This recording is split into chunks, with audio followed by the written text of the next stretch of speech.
नमस्कार मित्रों, आज हम ज्योग्राफी के फर्स्ट ग्रेड से संबंधित वीडियो का प्रारंभ कर रहे हैं। तो सबसे पहले हम पीजी लेवल से संबंधित जो 7 बुक हैं उनका अध्ययन करेंगे। और सबसे पहले जनसंख्या का भूगोल से संबंधित अपने 3 टॉपिक लिए गए हैं। थॉमस माल्थस का जनसंख्या सिद्धांत, जनसंख्या का अनुकूलतम सिद्धांत और भारत की जनसंख्या नीति। तो इनके बारे में आज विचार करेंगे कि थॉमस माल्थस का जनसंख्या का सिद्धांत के बारे में कुछ मित्रों के आग्रह पर ये कार्य प्रारंभ किया गया है। तो हम बात कर रहे हैं माल्थस, जो कि क्या था, एक इंग्लैंड का विद्वान था। कहाँ का था ये? तो इंग्लैंड का था। पहला प्रश्न यहीं से प्रारंभ होता है कि कहाँ का था थॉमस माल्थस। तो इंग्लैंड से इस संबंधित था। सबसे पहले इसने 1798 ईस्वी में अपना सिद्धांत दिया। कब दिया? तो 1798 ईस्वी में दिया। और किस पुस्तक में दिया? तो the principle of the population में इन्होंने अपना सिद्धांत दिया। प्रिंसिपल ऑफ द पॉपुलेशन नामक पुस्तक में इन्होंने 1798 ईस्वी में अपना सिद्धांत दिया, जनसंख्या का सिद्धांत। जनसंख्या का सिद्धांत जो था किस पर आधारित था? तो प्राकृतिक आधार पर था। किसके आधार पर? तो प्राकृतिक आधार पर किसी ने जनसंख्या का सिद्धांत दिया तो थॉमस माल्थस ने दिया, इसलिए इसे प्रकृतिवादी भी कहा जाता है। अब हम बात करें साम्यवादी या सामाजिकवादी सिद्धांत किसने दिया? सामाजिकवादी या साम्यवाद पर आधारित सिद्धांत किसी का था? तो वो कार्ल मार्क्स का था। किसका था? कार्ल मार्क्स का था। इन दोनों का संबंध भी विपरीत कह सकते हो, क्योंकि ये प्रकृतिवादी थे, ये साम्यवादी थे। कार्ल मार्क्स जो थे साम्यवादी थे। पूंजीपतियों को माल्थस ने कहीं ना कहीं श्रेय दिया, बढ़ावा दिया। माल्थस का मानना था कि पूंजीपति, जनसंख्या बढ़ेगी तो 2 वर्ग बनेंगे, एक पूंजीपति और एक गरीब वर्ग। पूंजी का प्रयोग सर्वाधिक कौन करेगा? पूंजीपति करेगा, और उन्हें ही करना चाहिए, क्योंकि माल्थस का मानना था कि अगर पूंजी गरीबों में बांट दी जाएगी तो निवेश नहीं होगा, यानी उद्योगों के लिए, अन्य प्रकार से विकास के लिए निवेश नहीं होगा गरीबों में अगर बांट दी जाएगी। जबकि साम्यवादी कार्ल मार्क्स का मानना था कि पूंजी सबसे पहले होती पूंजीपतियों के हाथ में, लेकिन अंततः सर्वहारा वर्ग के पास आ जाती है। तो माल्थस के सिद्धांत की हम बात कर रहे हैं। तो 1798 ईस्वी में इन्होंने दिया, इसमें प्रिंसिपल ऑफ द पॉपुलेशन नामक पुस्तक में दिया। ये कहाँ के थे? तो ये इंग्लैंड के थे। इन्होंने 2 विचार दिए जनसंख्या वृद्धि के। कौन कौन से? तो नंबर 1 था भोजन की आवश्यकता। जनसंख्या कैसे बढ़ेगी? तो भोजन की आवश्यकता। और दूसरा पॉइंट था इनका, नीतियां थी कि स्त्री और पुरुष के बीच स्वाभाविक कामुकता,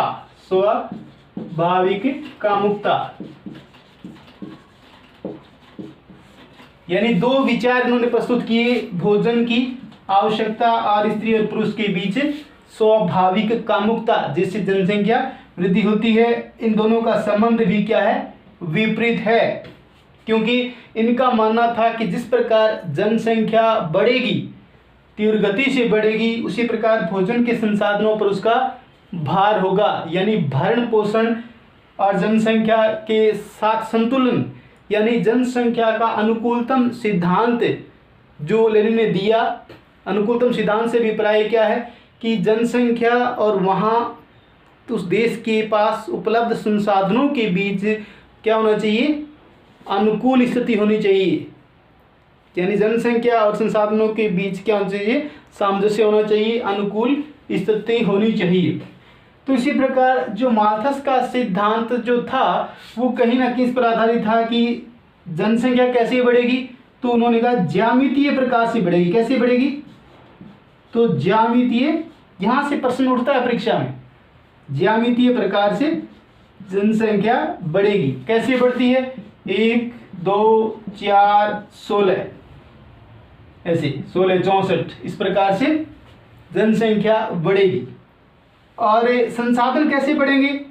ये तो बढ़ी है जनसंख्या, क्या बढ़ी है? जनसंख्या। और संसाधन जो बढ़ेंगे वो क्या है? गणितीय प्रकार से बढ़ेंगे। कैसे? गणितीय प्रकार से। कैसे? 1 2 3 4 5। यानी इनका मानना था कि जनसंख्या बढ़ेगी ज्यामितीय प्रकार से, जो कि अगर बात की जाए 200 वर्षों की,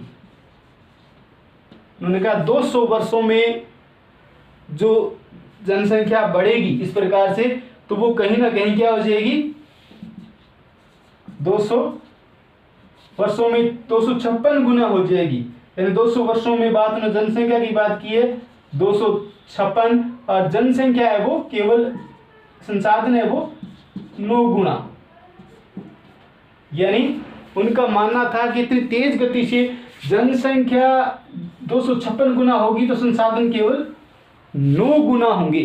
तो ये कहीं ना कहीं इनका ये विचार था कि किस प्रकार प्रश्न परीक्षा में कैसे आते हैं। तो 200 वर्षों में जनसंख्या कितने गुना बढ़ जाएगी? तो 256 गुना बढ़ जाएगी। संसाधन कितने गुना बढ़ेंगे? तो 9 गुना बढ़ेंगे। ये कहाँ के थे? इंग्लैंड के थे। इनकी पुस्तक का नाम प्रिंसिपल ऑफ द पॉपुलेशन था। 1798 ईस्वी में इन्होंने अपना सिद्धांत प्रस्तुत किया। और ये सिद्धांत किस पर आधारित था?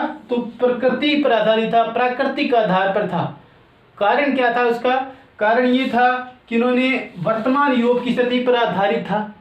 यानी प्राचीन काल में जैसे भूकंप, बाढ़, ज्वालामुखी आदि के कारण जो जनसंख्या संतुलन होता था, उसी पर इनका विचार था। जबकि आधुनिक युग की बात की जाए तो इनसे कहीं ना कहीं दूरी थी इनकी। जैसे गर्भ निरोधक संसाधनों की कहीं इन्होंने चर्चा नहीं की। गर्भ निरोधक संसाधनों की कहीं इन्होंने चर्चा नहीं की। केवल संयम को या विवाह बड़ी आयु में करें के आधार पर जनसंख्या को संतुलित किया जा सकता है या कम किया जा सकता है वृद्धि को। ये किसने आलोचना की थी इनकी? कार्ल मार्क्स ने की आलोचना किसके आधार पर की? कि इन्होंने जनसंख्या वृद्धि को कामुकता से जोड़ा है। किससे जोड़ा था? माल्थस ने कामुकता से जोड़ा था, जो कि क्या है? एक कामुकता जो है वो कहीं ना कहीं जीवीय स्थिति है, जैवीय प्रकार से स्थिति है। जबकि जनसंख्या क्या है? सामाजिक स्थिति है। जनसंख्या क्या है? तो ये सामाजिक स्थिति है। उसी प्रकार इंग्लैंड है, जर्मनी है, जापान है, इनमें कहीं ना कहीं जो गर्भ निरोधक संसाधनों का प्रयोग करके जनसंख्या को अनुकूल रखा है, इनको ये कहीं ना कहीं इग्नोर करते हैं, जो कि कहीं ना कहीं इनकी आलोचना में ये बात कही जा रही है। तो माल्थस का सिद्धांत जो है वो महत्वपूर्ण, जो परीक्षा के फैक्ट की बात करूंगा तो आपको बता दिया कि यहाँ ये जो आपको बताया जा रहा है कि इन्होंने 2 विचार प्रस्तुत किए थे। तो भोजन से संबंधित, भोजन की आवश्यकता, और दूसरी स्त्री और पुरुष के बीच स्वाभाविक कामुकता। याद रखें आप, जनसंख्या है वो ज्यामितीय प्रकार से बढ़ती है। किस प्रकार से? ज्यामितीय प्रकार से या गुणात्मक प्रकार से आप कह सकते हो। ज्यामितीय प्रकार या गुणात्मक, क्या बताओगे? ज्यामितीय या गुणात्मक, गणितीय या संख्यात्मक। गणितीय या संख्यात्मक आप इनको याद रखोगे, 1 2 3 4 5 6 7 ऐसे। और ज्यामितीय या गुणात्मक 1 2 4 16 64 ऐसे याद रखोगे। 200 वर्षों को याद रखोगे कि इन्होंने अपना बताया कि 200 वर्षों में जनसंख्या हो जाएगी 256 गुना और संसाधन बढ़ेंगे 9 गुना। ये बात भी आप याद रखोगे। माल्थस इंग्लैंड के थे, 1798 ईस्वी में अपना सिद्धांत दिया और प्रिंसिपल ऑफ द पॉपुलेशन की पुस्तक है, इसके माध्यम से इन्होंने अपना सिद्धांत दिया। अब हम बात कर रहे हैं कि प्रकृति में प्राचीन काल से ही सबसे पहले किसी ने विचार प्रस्तुत किया, तो वो कौन था? चीनी दार्शनिक था। कौन था? चीनी दार्शनिक था कन्फ्यूशियस। कन्फ्यूशियस, जिसने ये बताया, सबसे पहले प्रस्तुत किया जनसंख्या के अनुकूलतम सिद्धांत संबंधी विचार कि जनसंख्या व पर्यावरण में क्या होना चाहिए, पर्यावरण में संख्यात्मक संतुलन होना चाहिए, संख्यात्मक संतुलन होना चाहिए। किसने बताया? ये कन्फ्यूशियस ने बताया, प्रथम विद्वान था, इसने अपने विचार दिए कि जनसंख्या व पर्यावरण से संबंधित संख्यात्मक संतुलन होना चाहिए। उसी प्रकार बात करते हैं रोम की। रोम वासियों का मानना था कि किसी भी राज्य की शक्ति में वृद्धि करने के लिए वहां की जनसंख्या वृद्धि का होना जरूरी है, क्योंकि शक्ति से संबंधित जो बात थी वो वहां प्राचीन काल में सैनिक से था, शक्ति से अभिप्राय सैनिक से था। यानी शक्ति किसी के बढ़ेगी कब? जब सेना अधिक होगी। सेना अधिक कब होगी? जब वहां जनसंख्या अधिक होगी। रोम के पतन का कारण भी कहीं ना कहीं वहां उसकी शक्ति का अभाव था या सैनिकों का अभाव था। तो रोम में विवाह को भी क्या माना जाता था? संतान उत्पत्ति का प्रमुख, जिसमें एक तो सैनिक पैदा होंगे, दूसरे नागरिक मिलेंगे। सैनिक और नागरिक दो प्रकार से उन्हें देश के लिए मिलेंगे। विवाह का प्रमुख कार्य था संतान उत्पत्ति, जिसे सैनिक मिलेंगे और देश के लिए नागरिक मिलेंगे।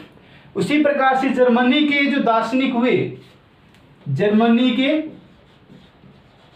जो दार्शनिक थे, उन्होंने भी कहीं ना कहीं प्रारंभ में कोशिश की कि जर्मनी की शक्ति में वृद्धि हो, और शक्ति वृद्धि करने के लिए कहीं ना कहीं जनसंख्या की वृद्धि पर उन्होंने अपने विचार प्रस्तुत किए। तो थॉमस माल्थस के सिद्धांत की हमने बात की है, तो कुछ और बात करते हैं। जैसे कक्षा 12 की पुस्तक के अंदर एक पहली पंक्ति आया करती थी एनसीईआरटी की बुक में, अब की बात पुनः लागू हुई है, तो शायद वो आपको दोबारा देखने को मिले। एक शब्द था कोष्टक के अंदर, स्त्रियों के लिए प्राकृतिक लाभ बनाम सामाजिक हानि, प्राकृतिक लाभ बनाम सामाजिक हानि एक पंक्ति थी। तो इससे अभिप्राय क्या था कि स्त्रियों के लिए प्राकृतिक लाभ होने का मतलब यह है कि महिलाओं में XX गुणसूत्र पाए जाते हैं। क्या पाए जाते हैं? गुणसूत्र पाए जाते हैं, जिसके कारण उन्हें मासिक ऋतुस्राव होता है।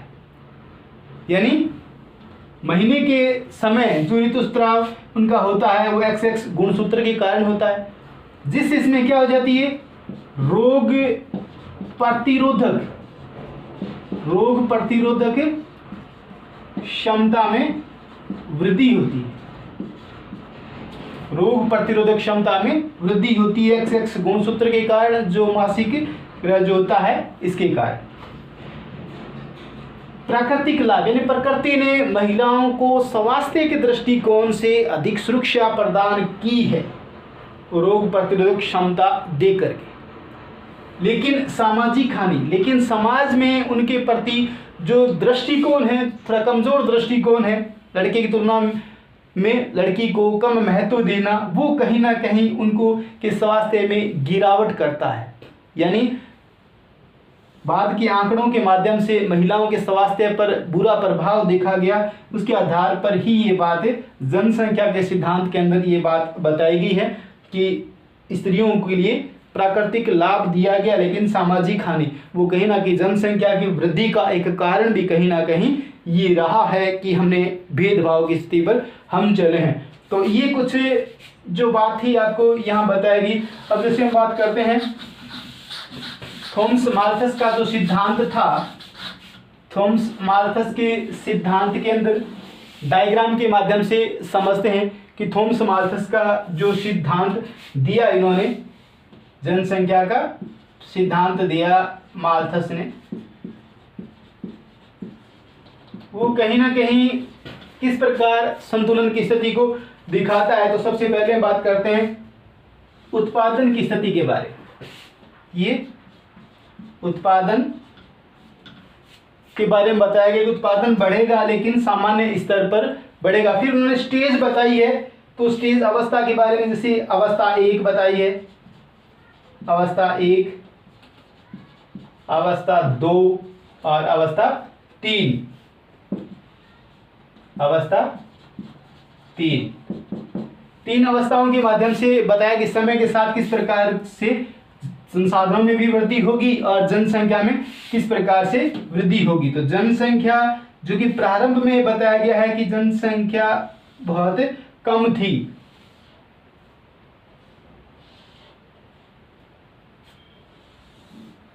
तो ये चीजें, जनसंख्या जो है प्रारंभ में संसाधन अधिक थे, जनसंख्या सीमित थी, उसके बाद में पहली अवस्था में संसाधन अधिक रहे और बाद में धीरे धीरे जनसंख्या संसाधनों से पार चली गई। ये कुछ बातें यहाँ पर आपको बताई गई है किसके माध्यम से, जनसंख्या उत्पादन से अधिक हो जाएगी, यानी उत्पादन से अगर जनसंख्या अधिक होगी तो कहीं ना कहीं गरीबी बढ़ेगी।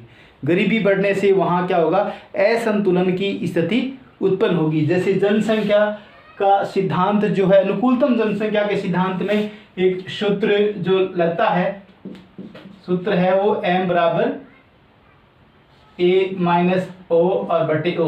ये सूत्र अनुकूलतम जनसंख्या के सिद्धांत में ये बताया गया है। जैसे अनुकूलतम स्थिति के बारे में बताया गया है, ये जनसंख्या के सिद्धांत के बारे में बताया जाता है कि संसाधन अगर जनसंख्या से कम होंगे तो स्थिति क्या होगी, विपरीत होगी, खराब होगी। संसाधन और जनसंख्या की स्थिति अगर बराबर होती है, अनुकूल स्थिति होती है, एक देश के अंदर पर्याप्त संसाधनों पर जनसंख्या की स्थिति अनुकूल रहती है तो अनुकूलतम स्थिति है। और अगर जनसंख्या बढ़ती है, संसाधन घटते हैं तो स्थिति विपरीत होती है। और अगर संसाधन बहुत अधिक होते हैं और जनसंख्या सीमित होती है तो वो विकसित राष्ट्र की श्रेणी में आ जाता है। विकसित, विकासशील और गरीब, 3 प्रकार की जो स्थिति है तो वो कहीं ना कहीं इसी आधार पर चलती है। तो आज का ये वीडियो आपको कैसा लगा जरूर लिखिएगा। कोशिश की कि आपको कम समय में अधिक बात बताई जाए।